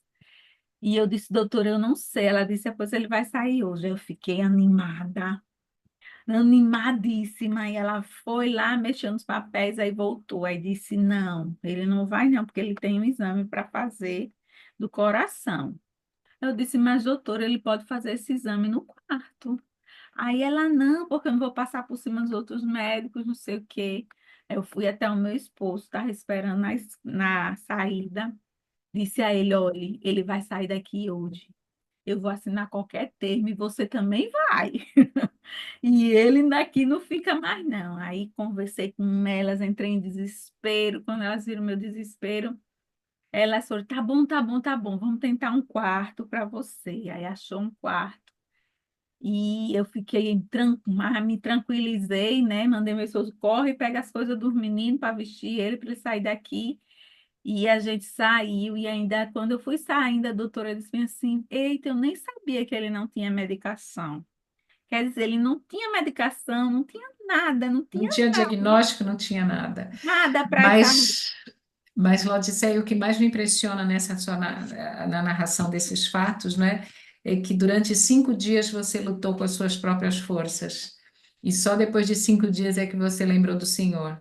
E quando você Exato, lembrou do Senhor, algumas coisas começaram a se encaixar, algumas coisas começaram a ser conduzidas por ele. A Isso. gente tem pouco tempo, então nós vamos avançar um pouquinho mais. O fato é que ele teve alta depois, né? E é um Entreguei menino livros lá para todo mundo, aí ele teve alta. fez o evangelismo lá, evangelizou melhor, né? Testemunhou Isso, lá dentro. isso. E aquela mãe chata que ficava pegando no pé de todo mundo da UTI acabou levando a palavra, levando a mensagem, porque realmente eu imagino como que não deve ser difícil para você e difícil para quem está lá sem ter nem explicações para lidar, né? É E o verdade. tempo passa, você continua na igreja, sua vida tem algumas intercorrências, você muda de cidade, Volto para Maceió. volta para Maceió e você começa em Maceió há alguns eventos marcantes na sua vida. Eu Isso. gostaria de pular para o fato que ocorreu com a sua família. Quando você chegou em Maceió, houve algumas perdas, né? Houve algumas intercorrências sérias na sua família. A Isso. primeira perda foi de quem? Quando eu voltei para Maceió, já teve alguns problemas em Recife, a descoberta do Parkinson do meu esposo. Eu já voltei com depressão, mas eu não sabia ainda, né, o que era que estava acontecendo comigo. E quando a gente voltou, no meio do ano 2018, sempre tinha a família é grande, são doze filhos da parte do meu pai, 7 homens e 5 mulheres.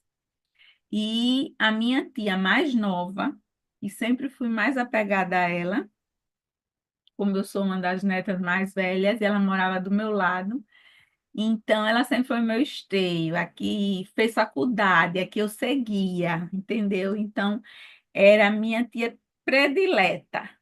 Aí quando a gente chegou, a gente teve uma reunião de família, e ali naquela reunião ela disse que ia se separar depois de 25 anos de casada e que ia dar um tempo afastada porque ele era muito violento. Isso minha avó já tinha falecido, né, que a gente também era muito apegada à minha avó, e ela disse que ia dar um tempo. Tá certo, mas a gente não entendeu que era o problema realmente, porque era aquela conversa. Vida de marido e mulher não se mete a colher, então não se conversava sobre os problemas de casal. Então, depois de um mês, foi depois mais ou menos um mês, em setembro, minha tia, Ela saiu de casa, o filho isso, ficou morando com o esposo, né? Ela se isso, ela, separou do esposo, que ela ela disse que fugiu de casa, né? Ela fugiu de esperou um momento que casa. ele saiu e ela colocou tudo no carro e fugiu de casa. Né? Aí passou um tempo escondida, o filho ficou, porque disse, mãe, de 17 anos, vá, ele aprovou e ele que mandou, vá, que meu pai é mais fraco. E ela foi. Então, quando foi um dia antes do aniversário do meu tio, ela pegou o filho dela e foi no shopping comprar um presente, uma coisa, e quando voltou, deixou o filho e o meu tio estava sentado na porta e ele bateu no carro, ele já perseguia, nesses períodos ele perseguia ela, tudo. E ele foi e disse, olha, meu carro, ele foi no ponto fraco dela, disse, o meu carro está quebrado ali, eu preciso de ajuda, me ajude a levar na oficina. E ela foi, destravou o carro e ele entrou. E quando ele entrou, aí ela já deu partida no carro, o filho dela entrou dentro de casa. E ali ele já começou, atirou. Deu o primeiro tiro, ela percebeu que ele estava armado. Ele deu o primeiro tiro, que foi no abdômen. E ela ainda continuou lutando, pedindo a ele que não fizesse isso, que tinha um filho para cuidar, e ele não queria saber. A família cuida, os tios, os outros cuidam. E foi aquela luta no carro. Depois ele deu o terceiro tiro, porque meu tio era profissional da área da saúde, da segurança. Ele tinha arma em casa, tinha porte de arma.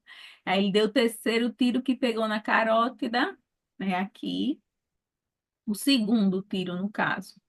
E depois que ela viu que não tava, que ele não estava parando, ela jogou o carro num poste, viu uma calçada assim com um poste, ela jogou o carro no poste para ele parar de atirar e foi onde ele deu o tiro final assim, aqui ou na cabeça, né?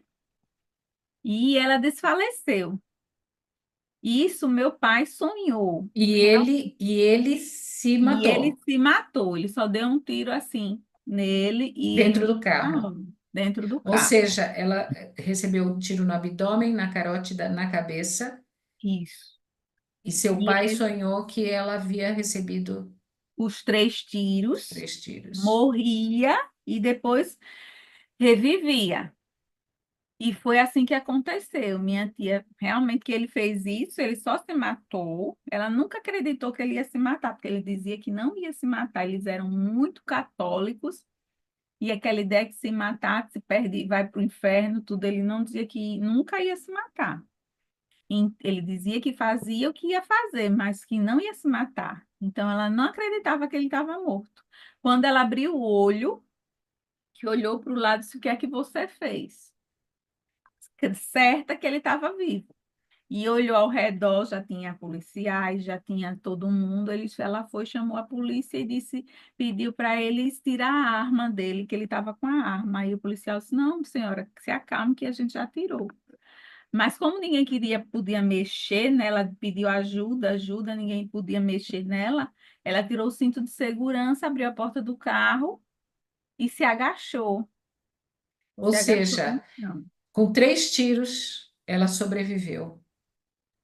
Sobreviveu. Deus a Passou livrou. quanto tempo na UTI, Laodiceia? Passou um mês em coma induzido e mais um mês no quarto. Ela passou 2 meses ainda Isso internada, foi em 2018. 2018. Você com depressão, sofrendo com depressão, e a família toda com este trauma, com essa comoção, Isso, né? mas assim, Unindo-se. foi um momento que a família se uniu muito em oração, todos se uniram. Nessa época já tinha muitos tios meus que já tinham se convertido em algumas outras denominações. Então foi aquele mutirão da família, se uniu em oração, clamou a Deus. A gente fez blusa de oração do Pai Nosso.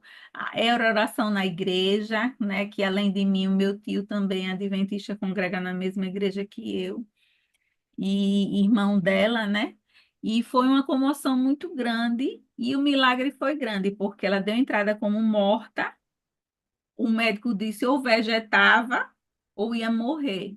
E graças para a honra e a glória do Senhor, ela só não saiu andando porque tinha que ir na cadeira de rodas, mas depois ela levantou.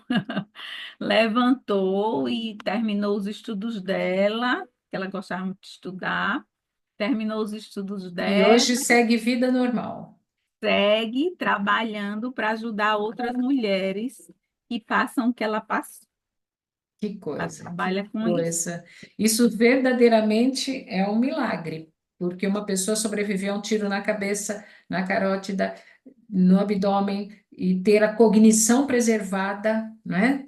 Ter a locomoção preservada, a fala preservada, isso verdadeiramente é um milagre. Um milagre. A bala que foi no abdômen ficou alojada no baço, a da carótida fecharam, né?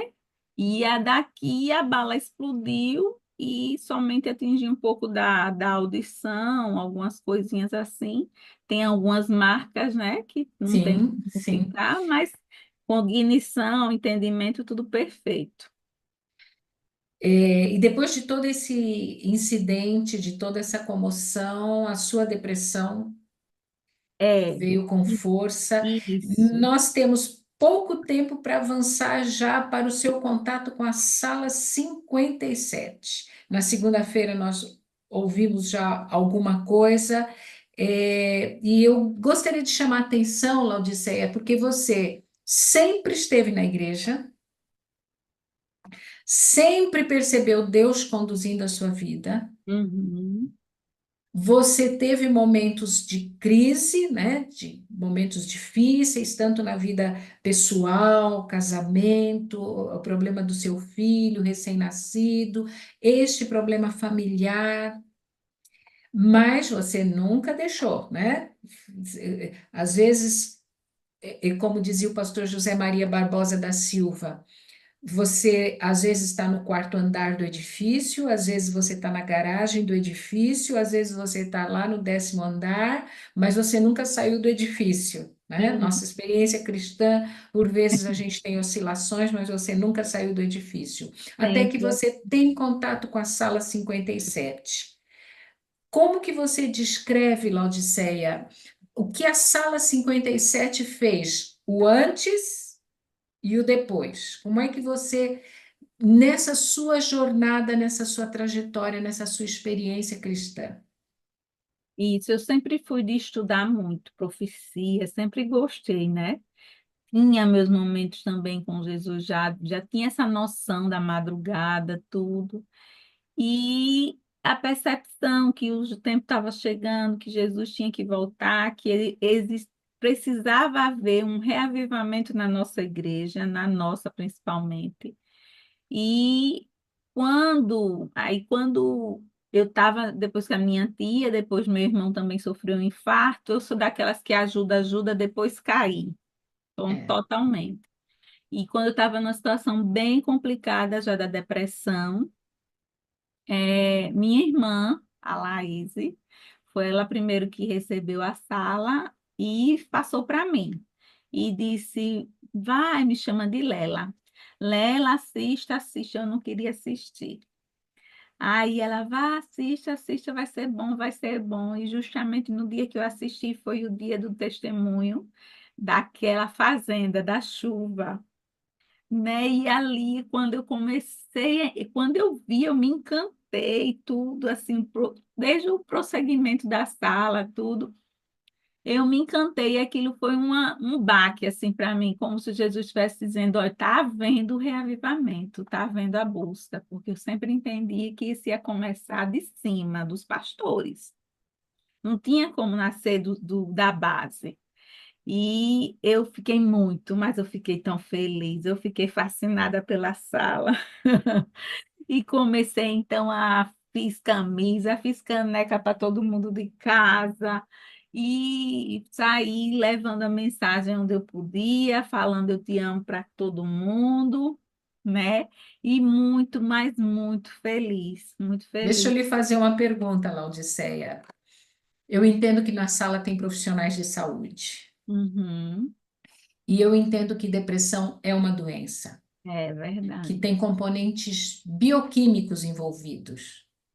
Mas eu lhe pergunto, você acha que a sala ajudou você no processo de cura? Com certeza, com certeza. Aí eu procurei, depois eu comecei o tratamento químico, né? Com um médico, tenho uma psicóloga até hoje me acompanhando, ainda continuo tomando as medicações, mas para mim, a sala, tipo, é a base. Eu não posso, até na terça eu já sinto falta, né? Porque já acorda esperando aquela palavra que eu sei que vai vir, que eu sei que é que fortalece para o dia, tipo, me ajuda naquele processo que eu já tinha, aquela luta que eu tinha de levantar cedo, de acordar, de buscar o Senhor, a sala me ajuda muito nisso, entendeu? Me impulsiona para isso, para estudar minha lição, para fazer minhas coisas. Então, isso para mim tem sido uma bênção, e com certeza no meu problema tem me ajudado bastante. Foi, assim, providência de Deus, porque em momentos que eu estava assim com o Senhor, eu questionei muito, eu me questionei muito com Ele, cheguei a tentar suicídio, mas, mas depois eu fui vendo. Tentei suicídio, tomei remédios e não tive nada. Até as médicas disseram, você foi para a emergência? Não, não tive nada, só uma dor de barriga. Então, Uau! é, mas o Senhor tem, e sempre sabendo, né, assim, que Eu tenho certeza que o meu nome não é por acaso e eu não quero ser a Laodiceia morna, né? Eu quero ser a Laodiceia quente. Olha, eu vou lhe dizer Cidade. uma coisa. Todos nós, historicamente, estamos no período da Laodiceia. É verdade, Mas nenhum de nós precisa ser laodiceano. exatamente, Todos nós, porque de 1844 para cá, no período histórico da Igreja Cristã, é Laodiceia. é verdade. Mas nós não precisamos ser laodiceanos, né?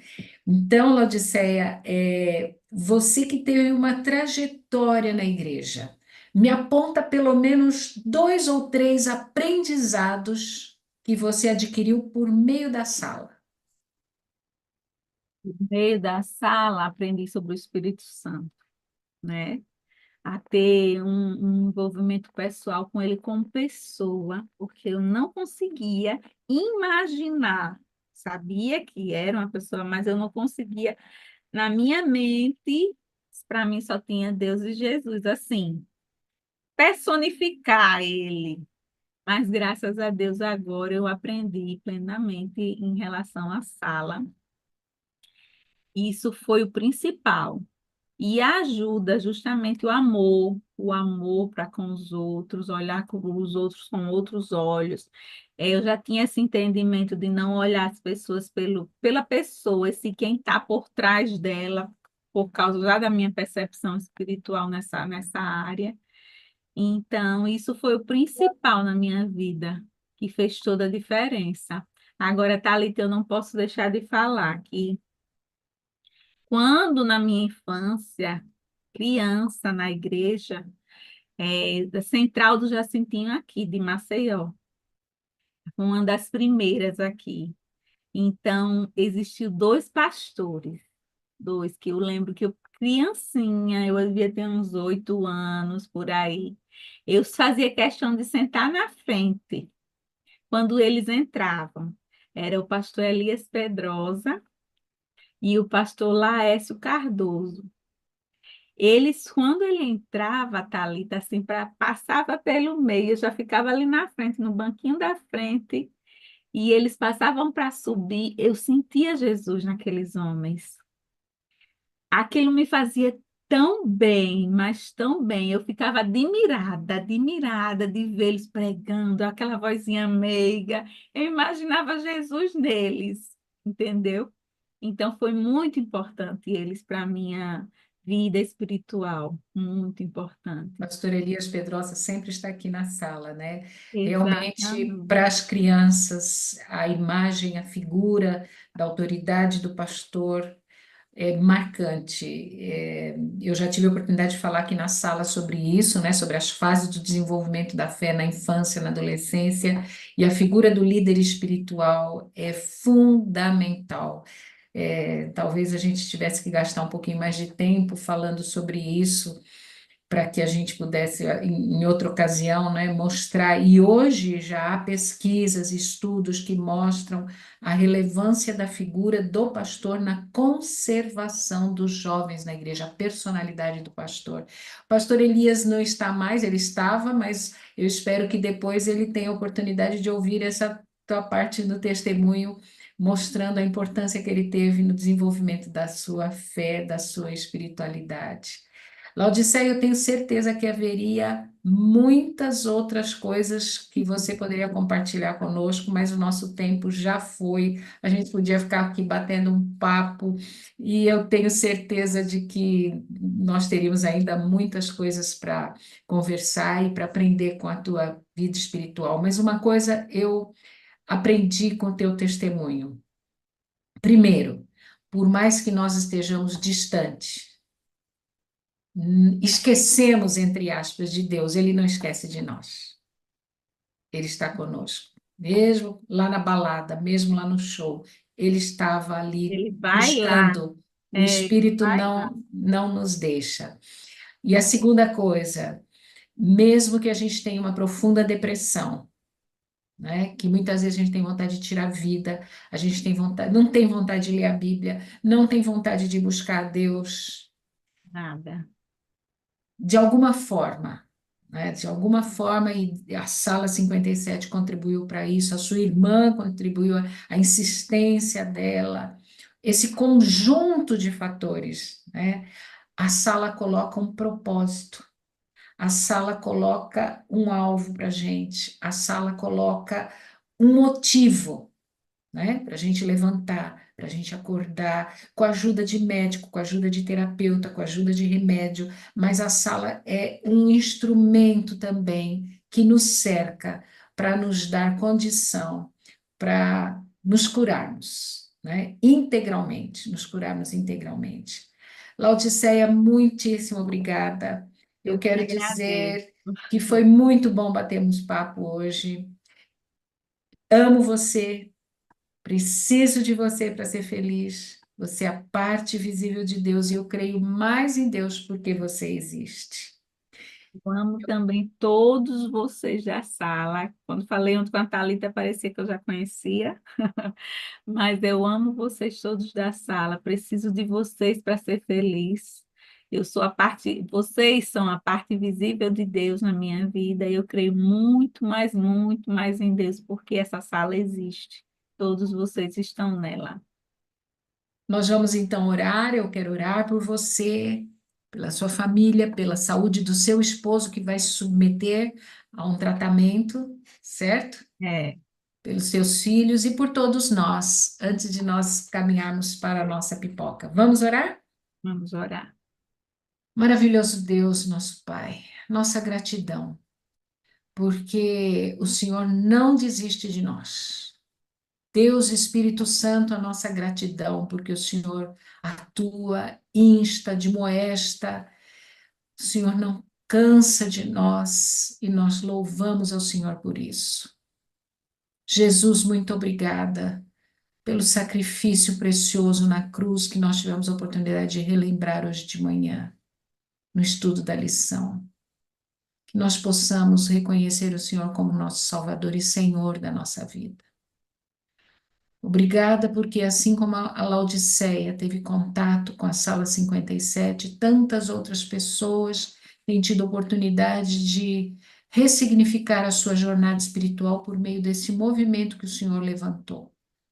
De uma maneira muito especial, nós pedimos pelo pastor Wagner, pela Ana, pela Hannah, que o Senhor possa estar cuidando desta família, que eles se sintam amparados nos seus braços.